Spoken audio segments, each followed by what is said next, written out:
and welcome to the Gamers Table. It is Monday, and we're reviewing 20th Century! Yes, very good game. I'll read you the overview. In the 20th century, every region strives to develop and improve, each in its own way. Some become financial leaders, others become centers of learning. Both science and commerce serve to propel nations toward the future. But toward what kind of future? Growth produces waste, and the greatest advances may come with the greatest cost to the environment. How will these countries of the world mitigate the inevitable ecological catastrophes? The big words there! Your goal is to improve the quality of life, creating a place where the environment is as healthy as the economy. Only then can you consider your region to be truly developed. 20th Century is very much a Euro game, which a lot of you know I'm not really fond of a lot of Euro games, but it has a theme, and the theme holds for pretty much the whole game. All you're doing is really related to the idea of building a city and trying to make a green city. Green as in it's much more ecologically balanced. It's a Euro with tiles that Craig likes. Bonus. Yeah. It's got resource management. And Ken economics, likes it. and I like it. And yeah, I like it. Yes, it's very good.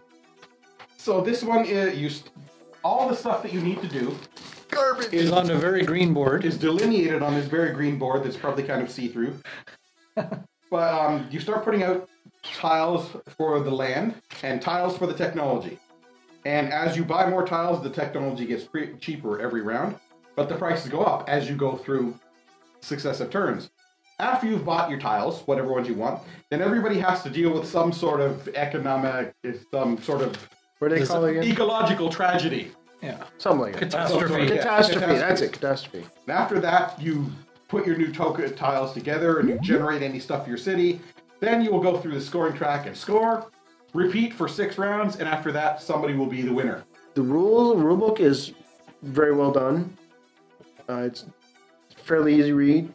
It's pretty simple or easy to figure out the rules once you've read it. You don't have, and once you get playing it, it's no problem.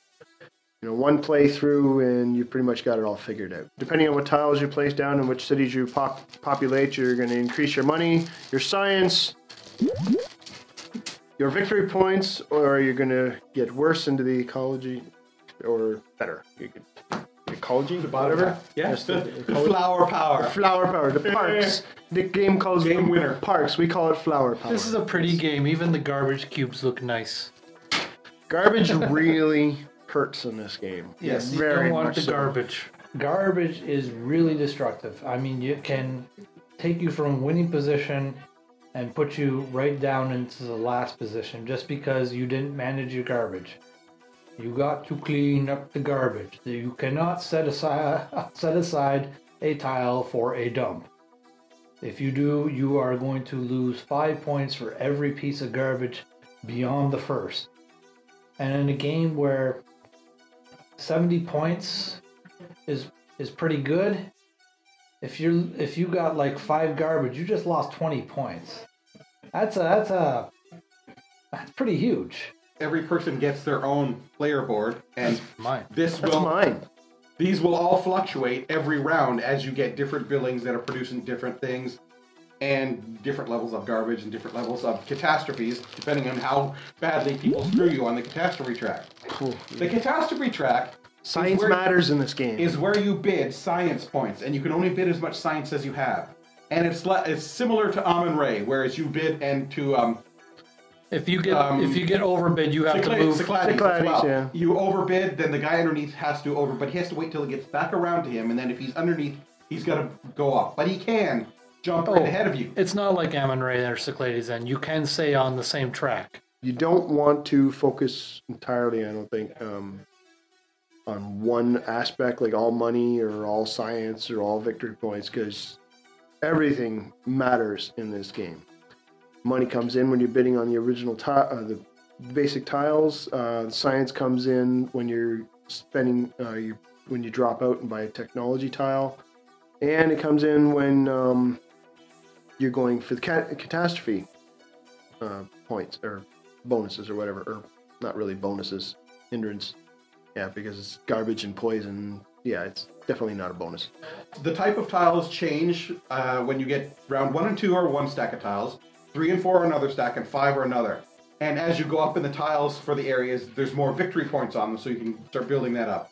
The technologies also change and get better as you go up in levels 1, 2, then 3, 4, then 5. The catastrophes, you randomly pick 5 of them, 1 for each round, and they get worse as you go on. And you also pick random scoring. A couple random scorings in the mid-game. So the game isn't always the same game. It's pretty similar, good for different idea, replayability. but it's different setup every time. So you're not playing, okay, well, the same catastrophes that we had last time, they're saying this. There's differences to it. Yeah.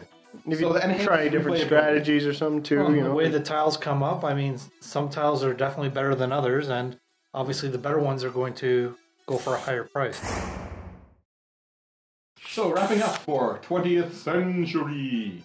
I'm giving it a 9. This one, I actually really enjoy this one a lot. It's terrific. It's fun. Good replayability. Everything's well designed. It's well balanced.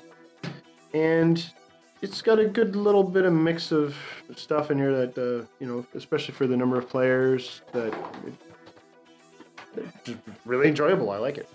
Well, I will give 20th Century an 8.5. There's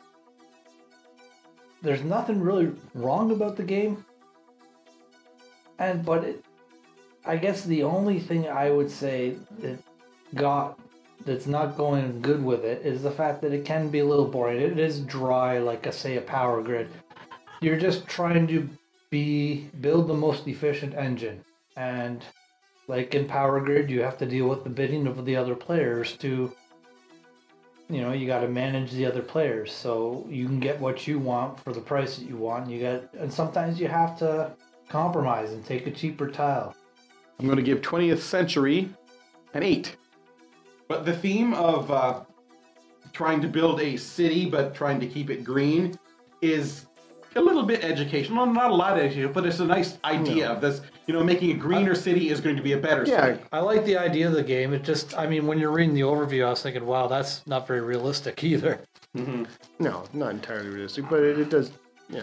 But, you know, the theme is there. And it's not like it feels tacked on. Everything you do feels like it holds with that theme. You're never Right. saying something, well, this doesn't make sense to that theme, or you're just doing it, could be anything. It also sort of holds together. It is fun. It can be a little frustrating at times, especially if you didn't put your cities into the money and you've got $3, and so you're going to get the worst tile out there because you can't Yeah. bid more than 3, and everybody else in the table knows you can only bid 3. So they start going 4. 20th Century so far has got to be my favorite resource management economic game, tile laying game. There's a number of different mechanics to this game. It's a lot of fun. We've been playing it a lot recently. Remember, So that's it for this episode of the Gamers Table. Tune in next week for another game review of another game.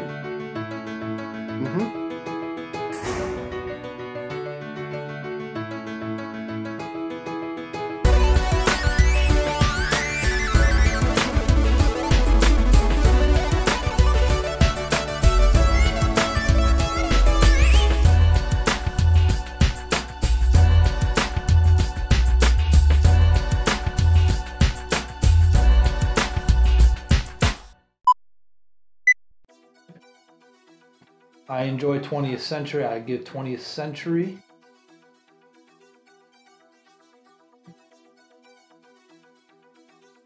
What did I give 20th Century? Yes. no need to rinse. It's kind of funny sitting here and realizing that 20th Century is now a game about history. Yeah. Yes. Because we're 12 years into the 21st century. Where the hell are my hover cars? Yeah, the Jetsons are no hover promised a cars. lot of stuff. They're just not Why? delivering them. Why? Yes, anyway. And, oh, I haven't got the signs for that. Okay, I'll take the poison to the environment because I can't do anything else because I can't afford anything else.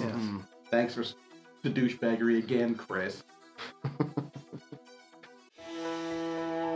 I know some of you are wondering exactly what's been happening with the show the last couple of weeks. And I don't know if any of you recall, I described back a few months ago that a sign fell on my car and basically totaled it, and I had to buy a new car. And that, unfortunately, caused me to have to spend all the money I'd saved up to live over the winter, because my job is only through the months of the year where it's not snowing. So it turns out that rent is a little more important than internet. So where I'm having to have Chris or Ken log into my account and upload these videos. I mean, it would be a great time to say, hey, you know, just click down there on that donation button and you can help me out. But because I have no internet, the website is down, and so you can't find the donate button. So I'm apologizing right now for any sporadic uploading of the videos. We'll get them up to you as soon as we possibly can. It's basically when I can find somebody else's internet that will let me plug in and upload something. It's going to take a couple hours at least.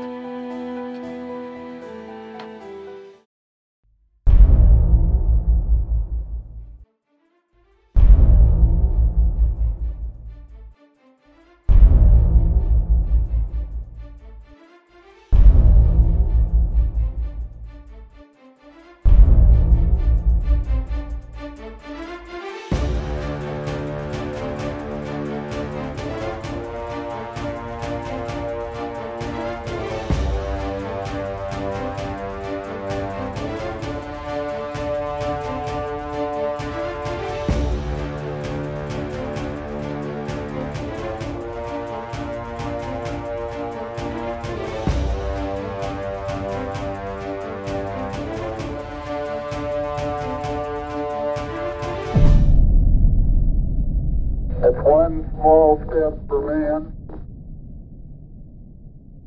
one giant leap